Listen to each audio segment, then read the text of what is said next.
At Cedarship, we're a little obsessed with businesses who are kind. We're always searching for stories of how they're supporting their community in unique and creative ways.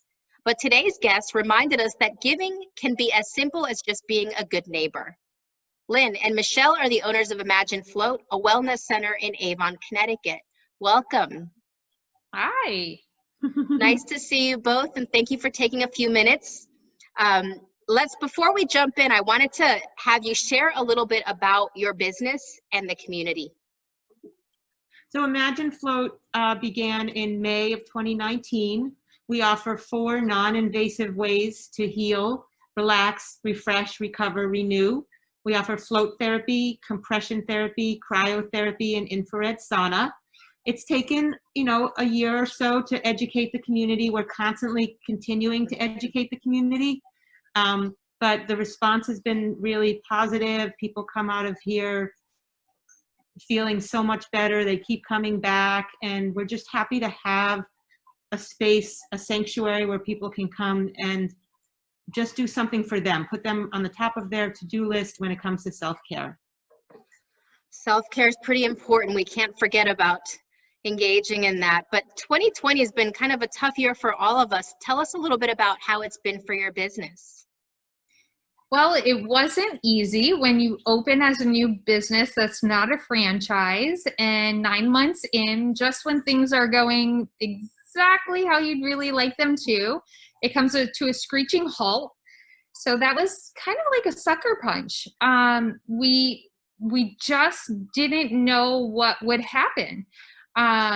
So once we shut down, we took inventory of what can we do, because we had no idea when we would reopen. We were optimistic, but with every week, we just kind of tasked ourselves with how can we take advantage of this pause that many, small businesses don't get. You're always just running as fast as you can to stay afloat.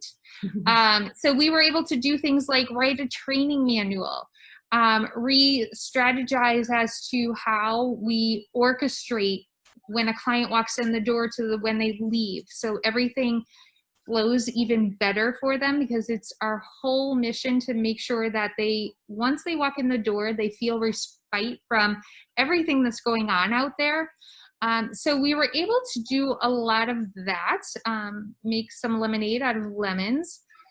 And then once we were able to reopen, we had a really hard time with delivering our services in a different way in terms of the emotional aspect to it. It was always our notion that we wanted to spend time with each and every client, listen to their stories, just be that listening ear.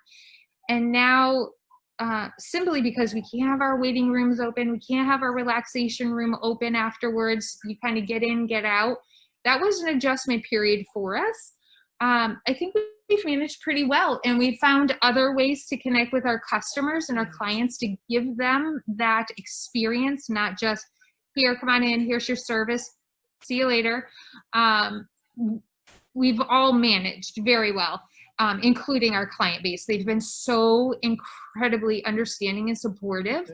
And everything's back on the uptick. The more and more people that come through our door, the more and more confident they are with our cleaning protocol, all the safety measures we're taking to make sure, because like any other small business, we don't want to shut down again.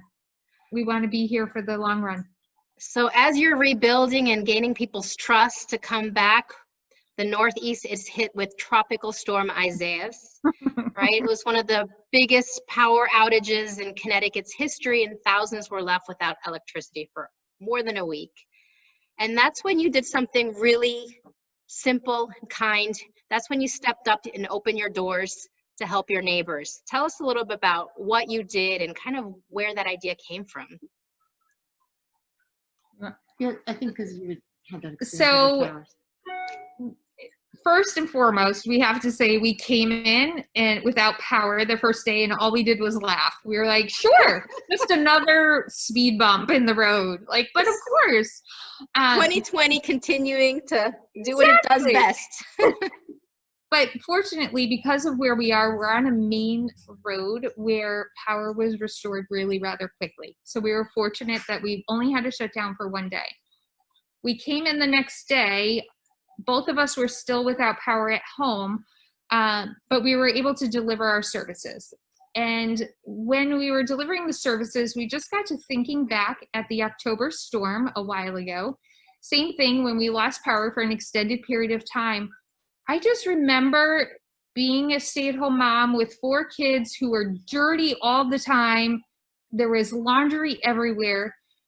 And a friend opened her house to me and allowed us to come shower, allowed us to do laundry. And it was the best feeling ever to just be able to put the kids to bed clean, and you're able to sleep better when you're clean, right? When you're constantly thinking of everything around you is just dirty.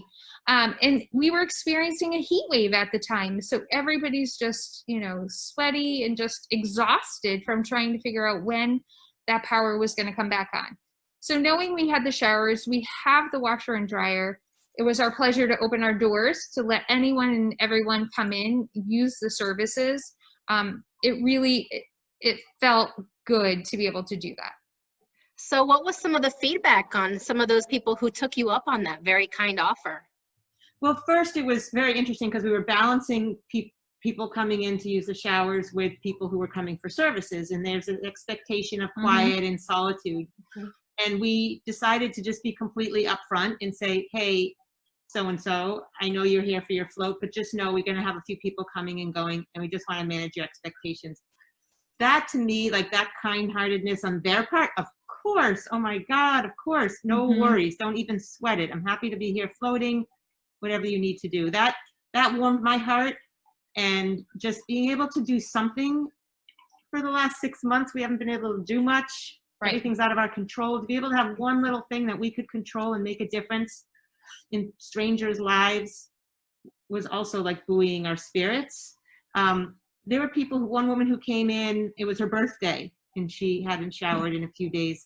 One woman came, a husband and a wife came in with their 2 little kids, and we chatted with the kids, and the father and the son went in, and then the mother and the daughter went in. Other people came in and like moved to tears that they were able to do something as simple as take a clean shower. Yeah. Our laundry was through the roof those couple days, but it was our pleasure. And I mean, we didn't have power. Either of us had it at home, so we were pretty happy to have showers here too. So I know giving back and being engaged in the community has been a core to who you are since day one. How are you modifying or kind of re-engaging now? How are you going to start getting out there again? That's a really great question. Most of our days is spent trying to figure out how to remarket ourselves and to be part of the community, because so many health expos, just fairs, festivals, going out to other people's brick and mortar, all of that has come to a screeching halt. But we're using social media. We're connecting with more people than ever before. We're doing videos like this. We're just, I think it's just a new way of doing business. And it's going okay. Like, I think it's becoming a new normal. Being able to give back to our community is a little more challenging. But with everything, it starts small, right? Like, it only takes 1 or 2 people to move mountains. It's not a whole team of people that make a difference in the world. It just starts with one little idea. And so every day we're constantly thinking of ways, because it's a guiding principle. We open this, it's for profit, yes, but our guiding principle is always to be able to give back to the community, and do it in ways in which it's for everybody. There's no rhyme or reason to who we give back to. It's just, it's heartstrings. I have no doubt you'll come up with some new creative ways. Always. Well, Lynn and Michelle, thank you for chatting today and helping us remember that sometimes the most meaningful gestures are the simplest ones to do. Can we say one thing about another program that we've been doing since we opened in July? Of course, of course. Every Thursday, we've been offering our services to a different sector in the community that has really suffered or, gone above and beyond when it came to the last few months during this global pandemic. And so we've honored teachers and school administrators and grocery workers and hospital employees and janitorial staff in hospitals and restaurant workers and owners. People have really been working so many hours and may not even think that they have a minute. So it's been really, really well received. We're happy to meet these people in the community, to thank them personally for what they're doing. And that's continuing every Thursday. That's your Thoughtful Thursday program? Yeah. So you've already found a way to move forward with it. Yeah. So a little flotation, right? If people want to relax, renew, and refresh, how can they find out more about Imagine Float and Thoughtful Thursdays? Well, everything is on our website, imaginefloat.com, and Facebook and Instagram, YouTube, but imaginefloat.com. Wonderful. All right. Well, thank you both for sharing your time and sharing your story today. Thank you. Great. Thanks for having us. Bye. Bye-bye.